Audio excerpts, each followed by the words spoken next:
أعوذ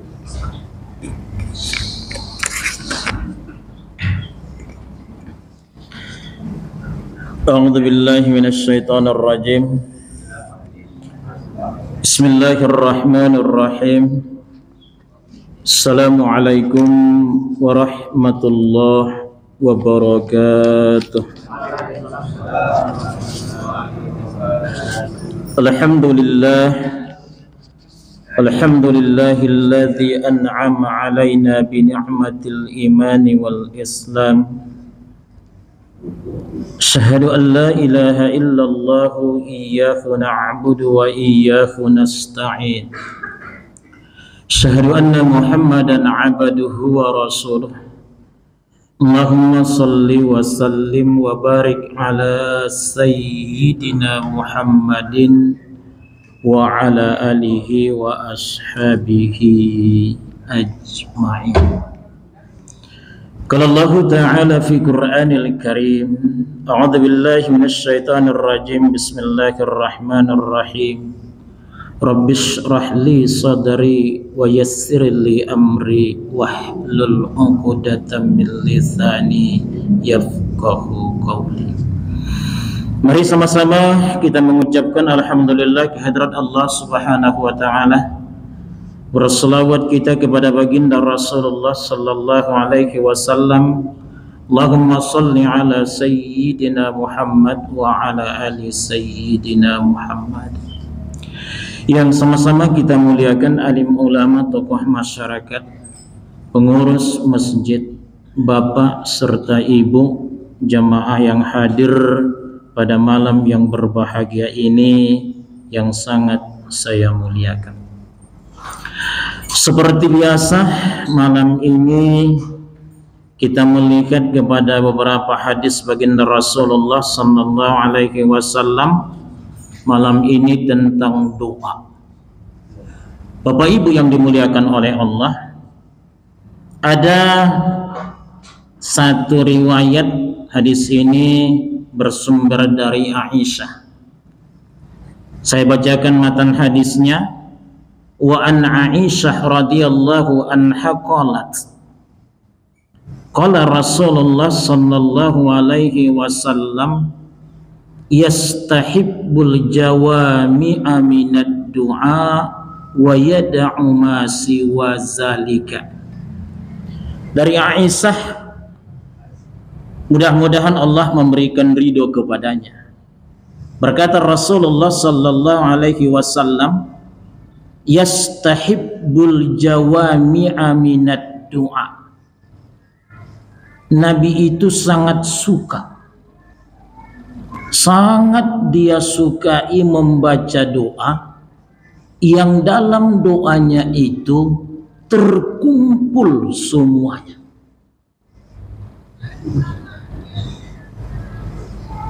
Doanya, dalam doa itu sudah mencakup semuanya. Itulah salah satu doa yang sangat disukai oleh baginda Rasul.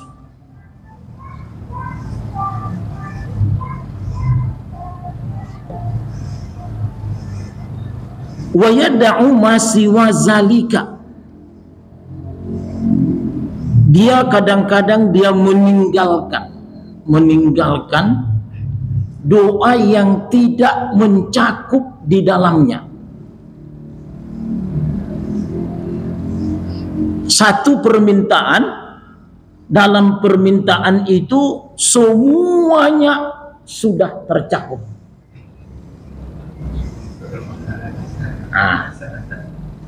Mana doanya? Kita lihat. Ada beberapa doa yang mencakup di dalamnya yang dikatakan oleh baginda Rasulullah. Pertama, hadis kedua, wa an Anas radhiyallahu anhu qala, kana aktsaru du'ain nabi sallallahu alaihi wasallam, Allahumma atina fid dunya hasanah wa bil akhirati hasanah wa qina adzabannar. Itu enggak ini juga Ustaz. Apa Pak? Yang Fatimah marah. Di dunia sana, di akhirat sana juga. Yang istri satu lagi Fatimah marah dia. Itu bagi orang yang punya istri dua. Yang Bapak sampaikan itu seorang suami mengorbankan ajaran agama karena permintaan bininya. Yang Bapak bilang itu memang walaupun enggak, ya cerita itu mungkin ada. Seorang suami yang punya istri satu Hasanah, kedua adalah Fatimah. Setiap sholat suami minta, Rabbana atina fid dunya hasanah wa fil akhirati hasanah wa qina adzabannar. Rupanya istri pertama namanya Hasanah. Istri nan kedua nan paling muda namanya Fatimah. Selesai sholat si Fatimah. Senyum pun tak mau dia. Kata suami, Salahuddin apa? Dijawab oleh si Fatimah, setiap selesai sholat yang abang sebut cuma nama kakak, tidak pernah disebut nama saya. Oh, kalau cuma itu masalahnya, itu sangat mudah. Nanti habis sholat isya saya sebut nama kamu. Dia tukar, Rabbana atina fid dunya hasanah wa fil akhirati Fatimah wa qina azabannar. Boleh enggak?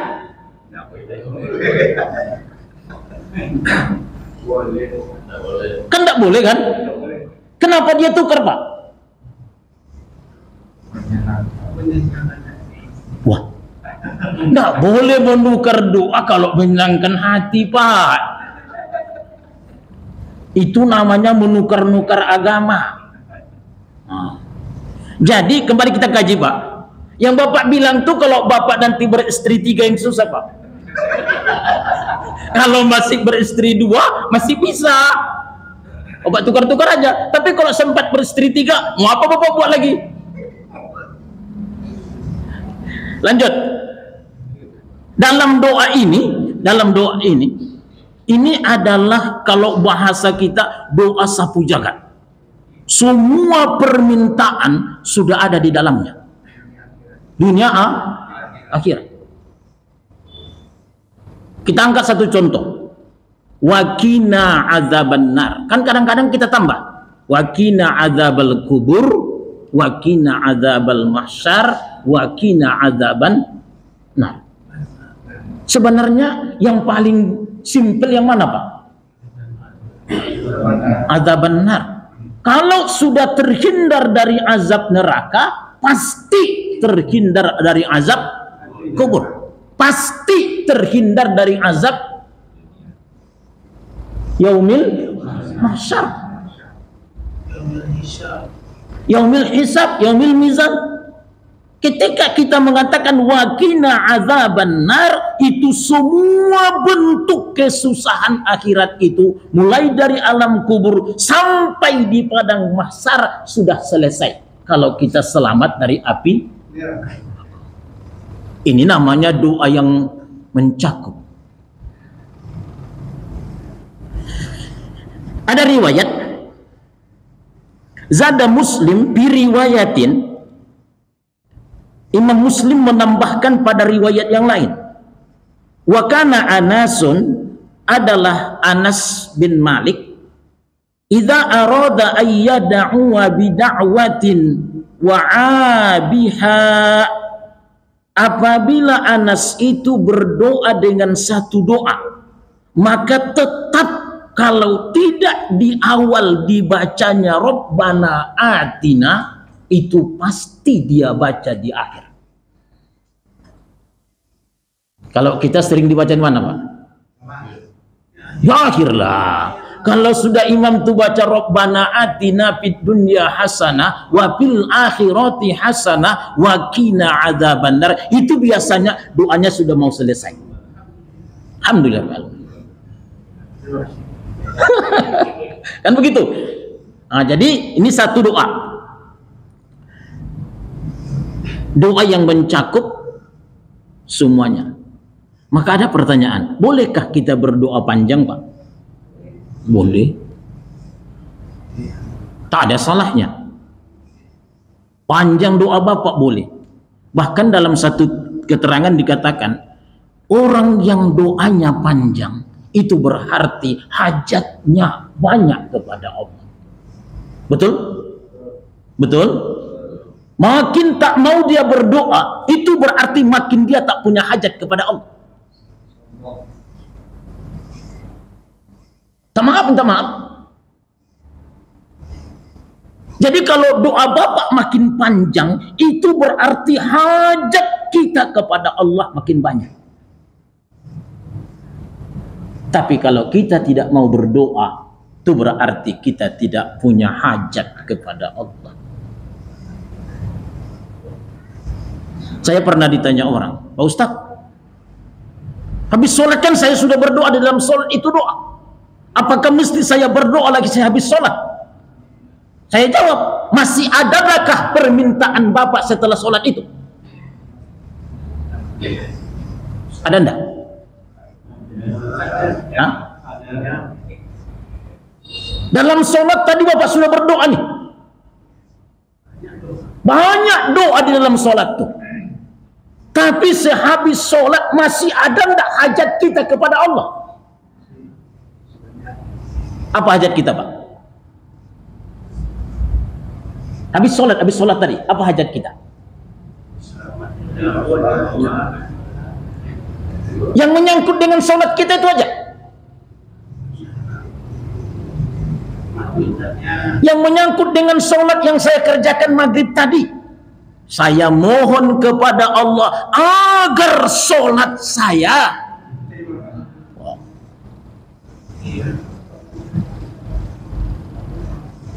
jangan menyangkut lain dulu, Pak. Menyangkut sholat yang saya kerjakan itu. Maka kadang-kadang saya bertanya kepada orang, Assalamualaikum warahmatullah, Assalamualaikum warahmatullah, berangkat dia tanpa menadahkan tangan dia kepada Allah.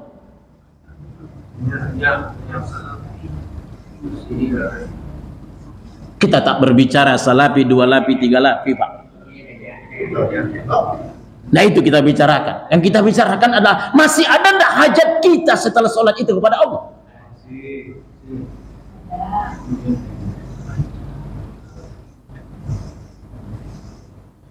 Maka kata Nabi, barang siapa yang tak mau berdoa kepada Allah itu, Allah paling murka kepada dia. Allah marah. Walaupun dalam sholat itu doa sudah ada.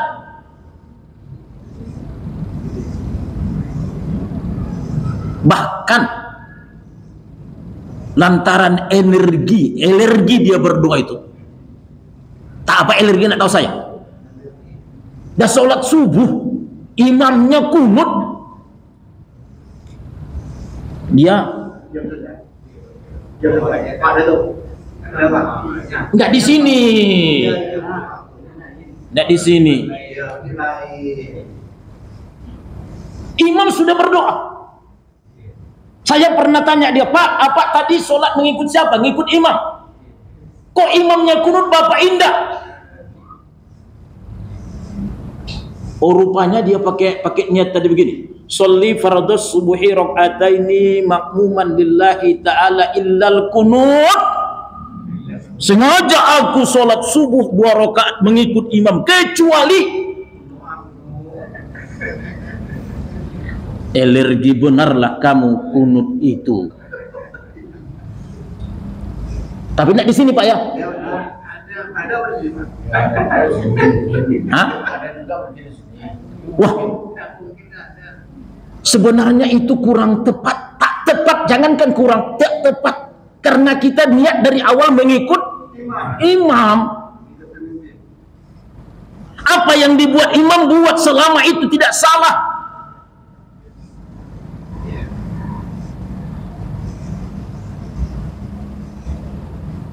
Saya waktu itu kultum, saya tanya Bapak tuh, alhamdulillah bulan besok saya kultum, Bapak sudah kunut.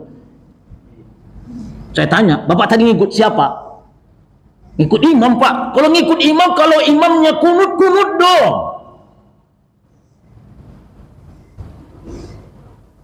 Seolah-olah kunut itu berdosa jadinya.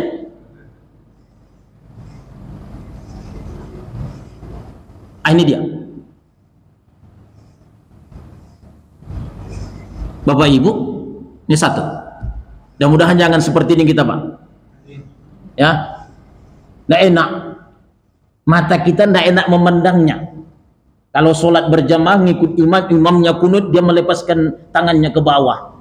Seolah-olah imam itu berdoa, kunut itu berdosa. Di mana berdosanya?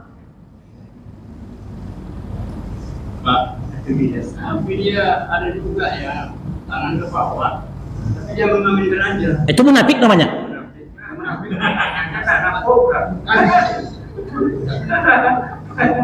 Kalau berdoa kata Nabi mengangkat menadahkan tangan kalau berdoa. Bahkan Nabi sampai nampak ketiaknya kalau dia mengangkat tangan tuh. Tidak begini. Ada berdoa begini. Ada berdoa diletakkannya tangannya di atas lutut. Kalau konsep Nabi tidak seperti itu, mengangkat tangannya sampai ketiaknya terbuka. Memohon kepada Allah. Jangan pula di atas kepala begini. Jadi kalau ada orang seperti itu, amin katanya tapi tangan tidak diangkatnya, itu namanya malu. Dia itu malu. Baru setengah gengsi, setengah hati baru itu. Itu apa kita gengsi? Angkat tangan kita. Namanya kita meminta. Ini satu. Bapak Ibu, inilah salah satunya yang harus kita pahami bersama. Bahwa ketika kita bersama imam, apapun yang dikerjakan imam itu ikuti selama tidak salah. Kalau salah jangan ikuti. Ini tidak salah. Jadi Bapak Ibu yang dimuliakan oleh Allah, yang pertama, jadi Pak, kalau Bapak nanti mengucapkan amin, ya buktikanlah permintaan kita dengan kedua telapak tangan kita. Meminta, kita namanya meminta. Apa Pak? Wajib. Hah? Wajib nambung tangan itu. Saya katakan nanti wajib, tapi kurang etika lah kalau kita meminta kepada Allah kita menadakan tangan begini Pak. Saya minta dengan Bapak, Pak, saya minta tangan begini. Saya kalau gini, Pak, saya minta uang, tangan kamu mana? Bahkan saya marah orang tua saya sekolah, saya meminta dengan tangan kiri, Pak. Betul enggak? Satu tangan. Saya minta kepada Allah dengan dua tangan kok. Belum tentu lagi ketika dua telapak tangan saya ini saya lepaskan atau saya angkat dia, saya turunkan, belum tentu doa saya akan diijabah oleh Allah. Apalagi saya tidak pakai tangan saya, Pak. Minta. Jadi kalau saya mohon sama bapak-bapak, bagaimanapun pemahaman kita, namanya kita bersolat berjamaah memang harus mengikut imam. Samanya Pak, kalau imamnya tidak pakai kunut, Bapak tidak usah pakai kunut juga.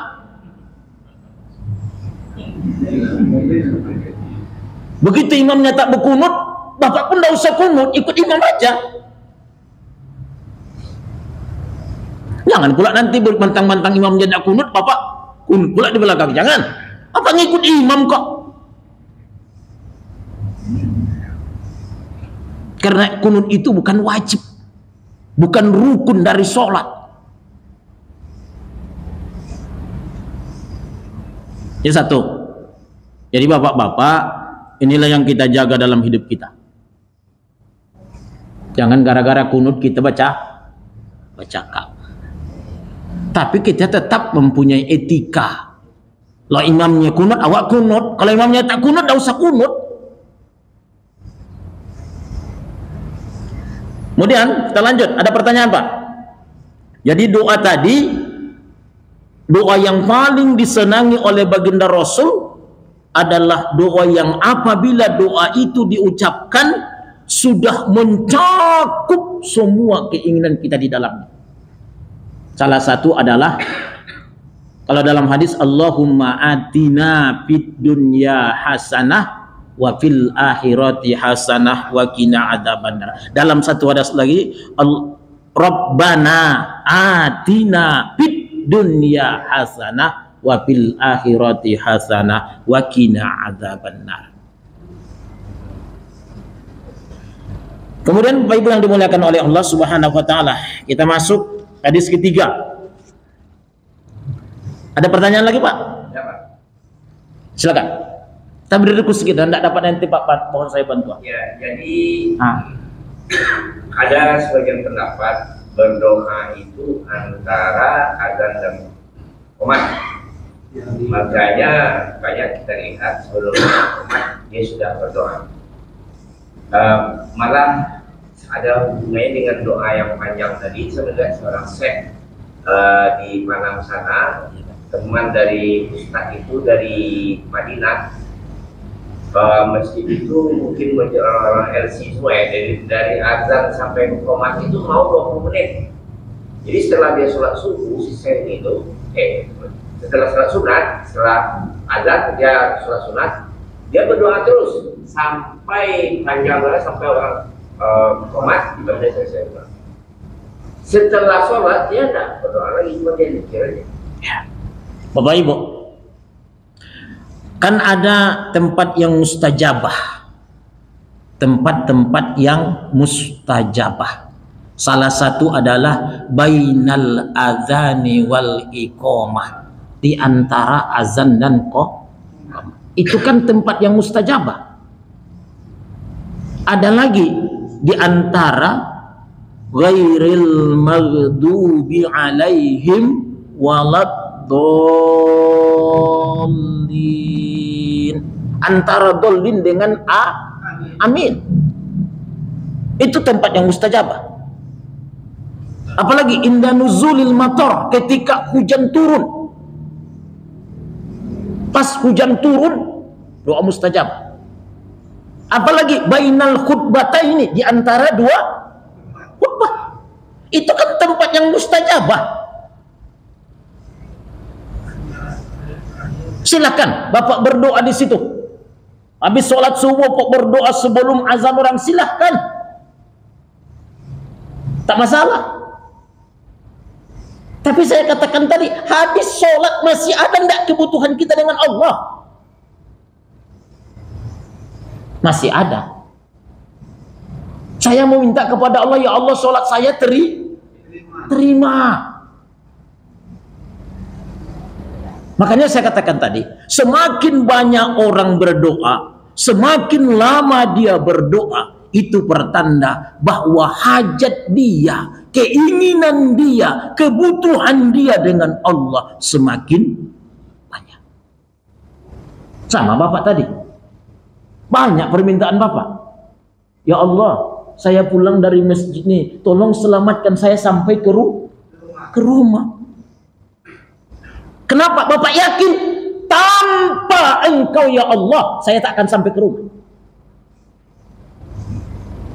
Walaupun saya gagah seperti ini pakai mobil saya, kalau bukan karena izin-Mu ya Allah, tidak akan sampai saya ke rumah. Jadi orang yang banyak berdoa itu adalah orang yang sadar bahwa dia tidak bisa berbuat apa-apa kecuali ya Pak. Kenapa? Memang sudah Bapak sampaikan tadi, doa setelah sholat itu adalah hubungan kita. Ya. Tapi ada enggak ayat atau dasar yang membedakan kita bahwa ada perbedaan berdoa di dalam bacaan di dalam sholat itu adalah doa. Jadi sebagian orang tidak perlu lagi berdoa setelah sholat. Sekarang Bapak mengajukan kepada kami sokong kita kalau tidak berdoa setelah sholat. Sementara kita melihat teman-teman kita di mana-mana, di masjid manapun, termasuk masjid ini, habis sholat itu dia berzikir, setelah itu dia tegak, ulang dia. Kadang-kadang hati kita yang mungkin berbeda pendapat sama dia, sombong kali Bapak, sombong kali Datuk. Dia sudah sholat, berzikir, itu tegak dia berdiri dia. Kalau mungkin mengaji seperti ini, tidak perlu bagi mereka, karena habis sholat kita ulang. Iya Pak ya. Kalau ada dasar kami, ada dasar kita, berikan kami Pak. Terima kasih. Bapak Ibu yang dimuliakan oleh Allah, ada satu hadis. Hadis ini bersumber dari Muaz. Wa an Muaz radhiyallahu anhu anna Rasulullah sallallahu alaihi wasallam akhadha bi yadihi. Muaz berjalan bersama Rasulullah. Kemudian ditangkap oleh Rasulullah tangan Muaz itu, dipegangnya dalam perjalanan itu. Kata dia, "Ya Muaz, wallahi inni la uhibbu." Faqala usika. Hei Muaz, demi Allah, saya paling senang kepadamu dan berwasiat kepadamu, alla tada'anna fi duburi kulli salatin taqulu. Jangan pernah engkau tinggalkan, jangan pernah engkau tinggalkan setiap selesai sholat, Allahumma a'inni ala zikrika wa syukrika wa husni ibadatik. Demi Allah, kata Rasulullah, jangan pernah engkau tinggalkan doa ini setelah selesai sholat. Itu riwayatnya sahih itu. Riwayat ini hadis ini bersumber dari Muaz, termasuk hadis yang sahih, diriwayatkan oleh Abu Dawud. Sahih, bisa hujjah. Bersumpah Nabi, dipegang Nabi tangan Muaz itu, bersumpah dia, demi Allah Muaz, saya berwasiat kepadamu, jangan pernah engkau tinggalkan Allahumma a'inni ala zikrika wa syukrika wa husni ibadatik setiap selesai sholat. Kenapa Pak? Saya kadang-kadang selesai sholat baru di depan pintu ala bagunjing del. Selesai sholat baru. Habis saya sholat maghrib, pulang saya di depan itu jumpa dengan Pak Haji. Dari depan pintu sampai ke rumah saya sudah berbuat dosa. A'inni ala zikrika. Ya Allah, tolong aku untuk mengingat. Saya ingat engkau tadi dari takbiratul ihram sampai salam, tapi ketika saya keluar dari masjid ini, tolong aku agar aku mengingatmu ya Allah. Kenapa Pak? Banyak di luar sana yang melalaikan saya, betul? Pikul di duburi sholat, setiap selesai sholat.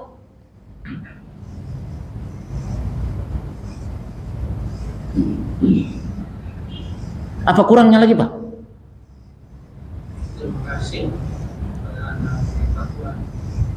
Di mana kita tidak bisa berdoa kepada Allah? Cukupkah doa kita sholatan? Cukup. Ketika kita sholat, habis sholat masih banyak kebutuhan kita dengan Allah. Ayo kita berdoa lagi. Ada enggak kita baca doa ini setiap selesai sholat Pak? Allahumma inni ala zikrika wa syukrika. Ya Allah, bangun, tolong saya agar saya ingat kepadamu. Tolong saya ya Allah agar saya mensyukuri segala nikmat yang telah engkau berikan. Tolong saya ya Allah agar saya bisa memperbaiki ibadah. Tak tolong kita Pak.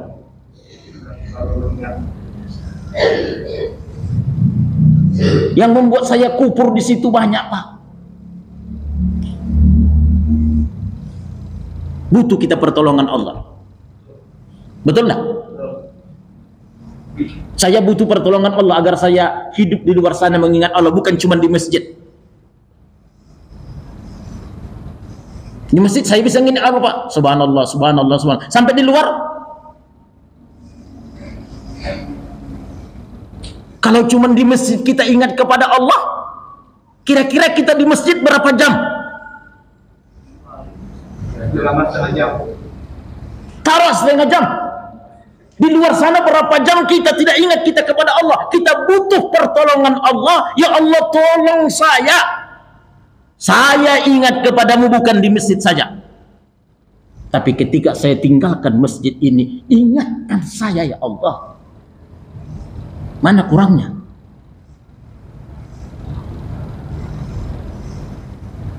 Ini dia. Ini bapak-bapak yang dimuliakan oleh Allah. Ini doa ini Pak, jangan pernah kita tinggalkan ini. Karena itu pesan Rasulullah kepada Muaz. Demi Allah kata Nabi, jangan tinggalkan doa ini. Ada lagi Pak? Silakan. Tadi menurut tadi terlepas dari ada orang yang menurut Anda, sebetulnya apa di doa kunut dan bacakan imam? Banyak artinya Pak. Tetap itu doanya bacanya. Iya, memang itu doanya. Nanti Bapak bisa lihat di dalam buku tuntunan sholat lengkap. Ada di situ artinya, semua lengkap. Jadi, Allahumma hdina fi man hadait. Kita minta, ya Allah tunjukin aku. Apa salahnya kita mengaminkan doa orang Pak? Saya pernah tanya kepada orang yang tak mau mengaminkan doa imam itu. Kata dia ada permintaan imam dengan permintaan saya beda. Pak Ustadz itu masih bujangan.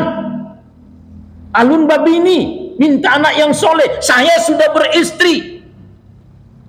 Masa Pak Imam minta anak alun babi? Itu adalah logika yang tak masuk akal tuh. Minta anak soleh itu bukan ketika babi ini Pak. Sebelum punya istri pun sudah minta anak yang soleh. Jadi alasan dia adalah permintaan saya dengan imam itu berbeda. Sebenarnya makanya tadi ada doa yang meliputi semua permintaan kita. Jadi nanti Bapak lihat di situ Pak ya. Bapak lihat nanti Pak, paling-paling harga buku itu kalau tidak lupa saya paling harganya Rp3.000. Tuntunan sholat lengkap. Paling mahal Rp5.000. Ada di situ. Doa kunutnya ada, artinya ada. Semuanya ada. Jadi kalau kita baca nanti kunut itu tidak ada yang salah doa di situ. Untuk mengaminkan itu tidak ada yang salah. Untuk mengaminkan itu. Udah jelas Pak Haji? Boleh Pak? Apa itu? Ada doa apa di percakapan Allah dengan Muhammad ayat akhir itu, yang mana yang pokok, mana yang kira-kira yang kurang. Jadi dari awal sampai akhir tasahud itu. Ya. Pada dasarnya semuanya pokok Pak. Iya. Kan percakapan Allah dengan Muhammad. Iya Pak. Jangankan di at-tahiyatul Pak, di Fatihah pun ketika kita baca dijawab oleh Allah Pak semuanya. Jadi kalau mana yang pokok, mana yang tak pokok. Kalau saya mengatakan tahiyat akhir itu pokok. Ada yang mengatakan sampai pada kalimat Allahumma sholli ala sayyidina Muhammad. Jadi kalau bisa jangan kita potong-potong Pak. Anggap aja lah pokok semuanya. Karena tahiyat awal itu termasuk rukun sholat. Kalau tahiyat akhir, kalau tahiyat awal itu bukan rukun sholat. Bukan rukun sholat itu. Maka pada tahiyat akhir awal itu ada yang mengatakan sampai pada kalimat Allahumma sholli ala sayyidina Muhammad wa ala ali sayyidina Muhammad. Kita berdiri. Bolehkah kita sempurnakan? Boleh. Tidak ada. Semua itu pokok dalam hal itu. Ada ucapan kita, ada ucapan Muhammad, ada pula sambutan dari Allah. Jangankan tahiyat, Fatihah pun yang kita baca itu dijawab oleh Allah Subhanahu wa taala. Insya Allah bulan depan kita cari apa jawaban Allah tentang Fatihah itu. Kalau itu kita baca. Jadi Bapak Ibu yang dimuliakan oleh Allah, ini jawabannya Pak. Kalau saya katakan ini pokok, ini pokok, banyak kita tinggalkan nanti Pak. Kadang-kadang yang pokok, saya pokok aja lah Pak.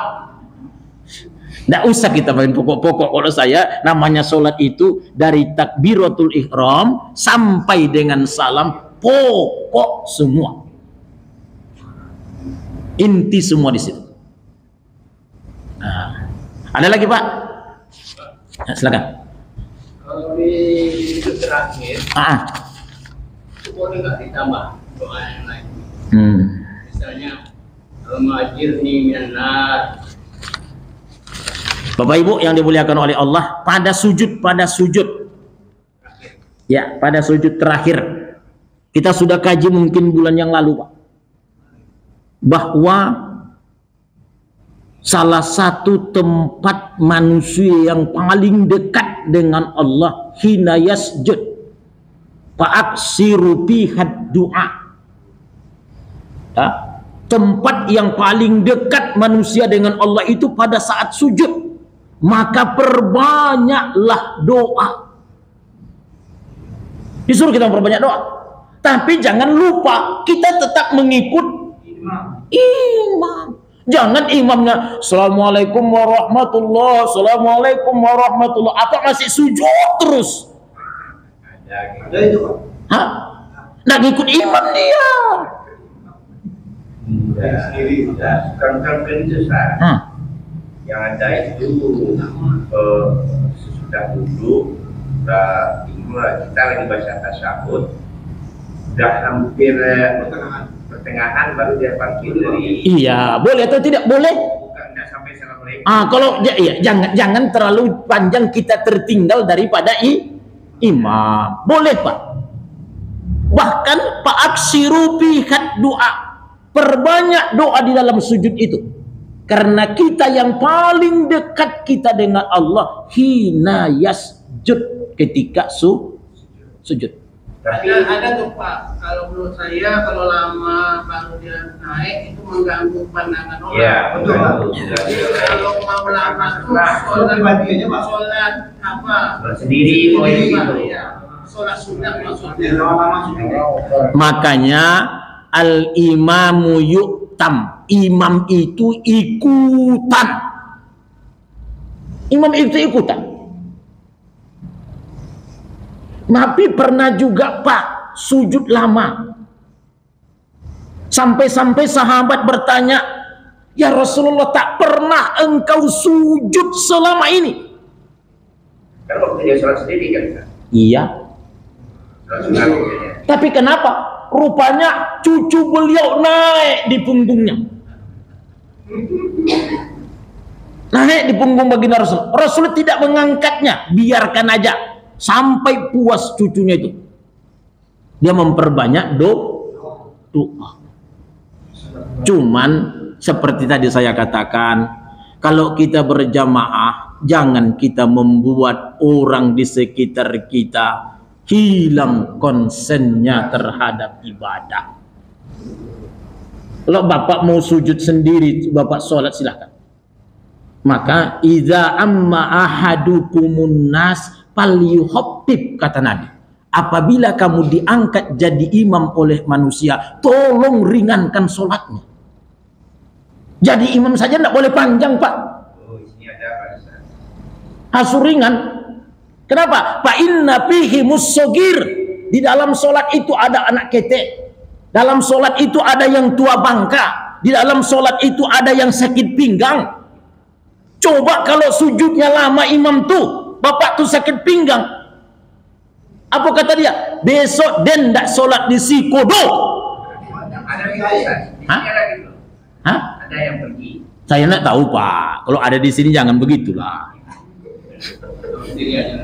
Pak, maksudnya Pak, Islam itu memberikan aturan Pak kalau kita jadi supir. Iya, si UAS pernah membahas itu juga Ustaz. Nah. Sampai UAS itu berseluruh dia nggak tahu lagi apa didengarkan saking panjangnya. Akhirnya apa yang ada di dinding bacanya semua. Nah itu dia.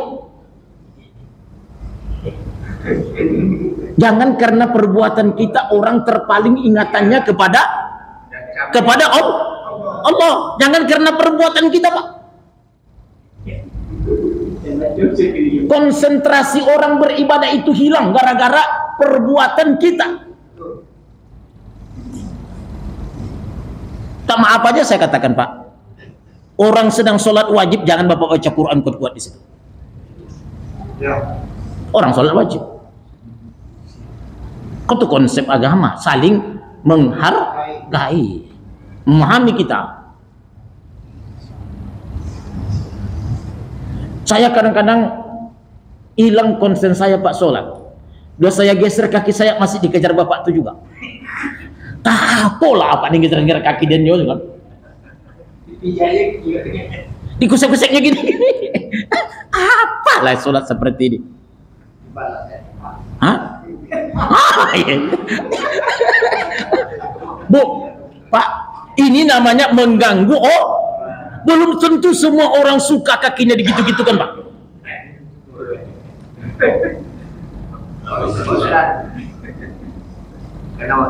Assalamualaikum warahmatullahi wabarakatuh.